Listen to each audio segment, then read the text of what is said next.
Assalamualaikum warahmatullahi wabarakatuh. Salam sejahtera bagi kita semua. Om Swastiastu, Namo Buddhaya, Salam Kebajikan. Pada perkuliahan ini saya akan menjelaskan terkait hukum persaingan usaha, yang mana konteksnya yaitu tentang kartel dan monopoli. Pengertian kartel.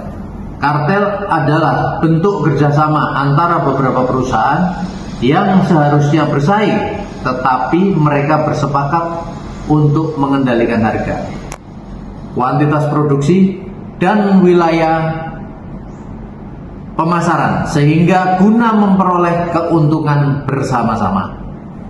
Kartel bertujuan membatasi persaingan untuk mendapatkan keuntungan di atas tingkat kewajaran atau normal.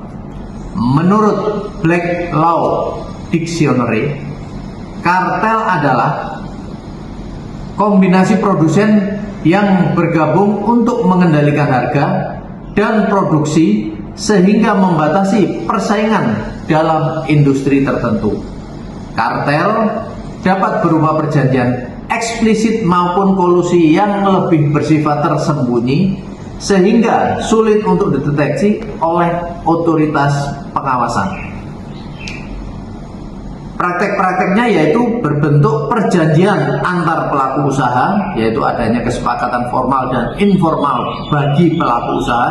Yang kedua, pembagian wilayah, membagi pasar berdasarkan wilayah geografis untuk menghindari persaingan usaha.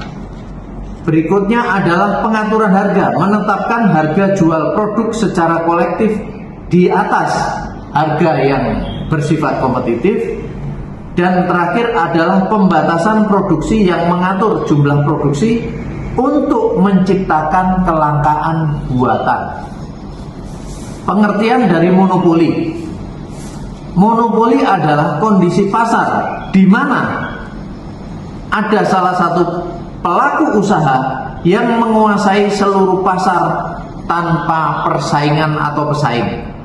Pelaku memonopoli dapat menentukan harga dan kuantitas barang atau jasa secara sepihak tanpa tekanan persaingan. Monopoli sering ditimbulkan akibat hambatan masuk yang tinggi dan kegagalan pasar yang meliputi penguasaan pasar tunggal, hambatan masuk tinggi, dapat mengontrol barang, yang terakhir adalah mengatur jumlah produksi.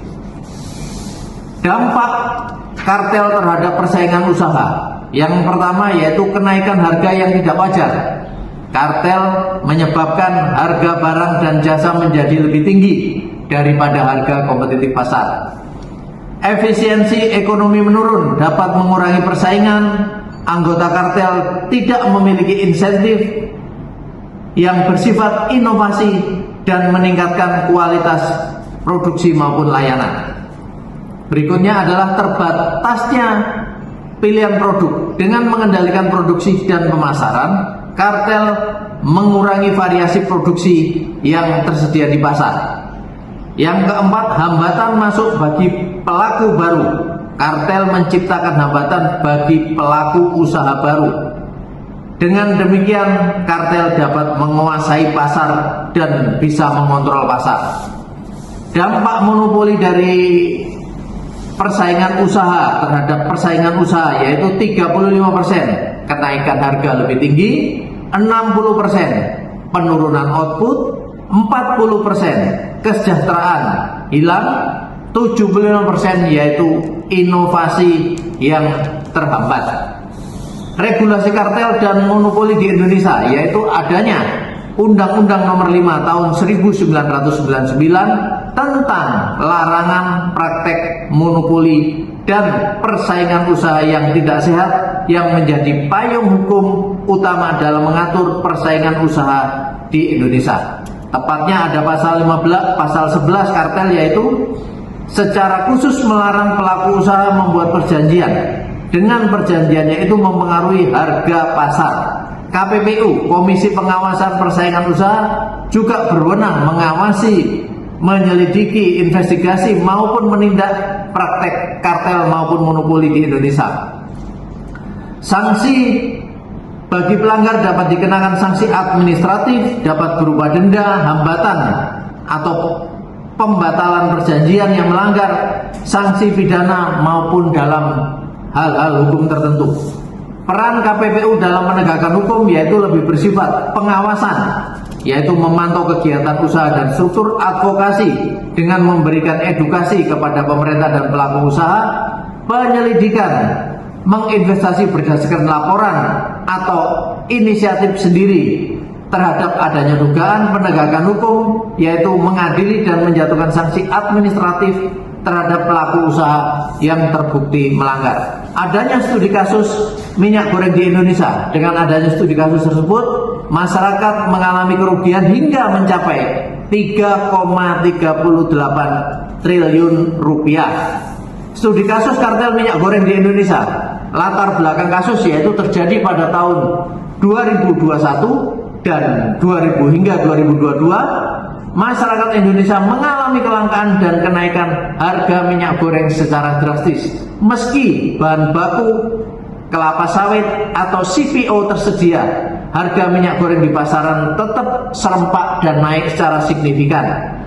KPPU kemudian melakukan investigasi dan menemukan praktek kartel tersebut. Fakta kunci, harga minyak goreng naik menjadi 70%. Beberapa perusahaan besar memiliki kendali atas lebih dari 60% distribusi nasional. Ada pola distribusi yang tidak wajar. KPPU menemukan komunikasi antara perusahaan mengenai harga serta distribusinya. Jenis pelanggaran: kartel, harga, dan produksi. Para pelaku usaha membuat kesepakatan untuk mengatur harga dan jumlah produksi secara bersama-sama atau berjamaah, yang tentunya melanggar pasal 5 dan pasal 11 Undang-Undang Nomor 5 Tahun 1999. Dampak terhadap pasar dan konsumen yaitu harga menjadi tidak wajar, kelangkaan dibuat-buat atau kelangkaan buatan, serta kerugian sosial. Peran KPPU dalam hal ini yaitu melakukan investigasi berdasarkan laporan masyarakat dan media, menyusun bukti melalui analisis distribusi dan komunikasi antar pelaku usaha, memberikan rekomendasi, sanksi, dan tindakan korektif terhadap pelaku usaha. Demikian yang bisa kami sampaikan, kurang lebihnya mohon maaf. Wabillahi taufik wal hidayah. Wassalamualaikum warahmatullahi wabarakatuh.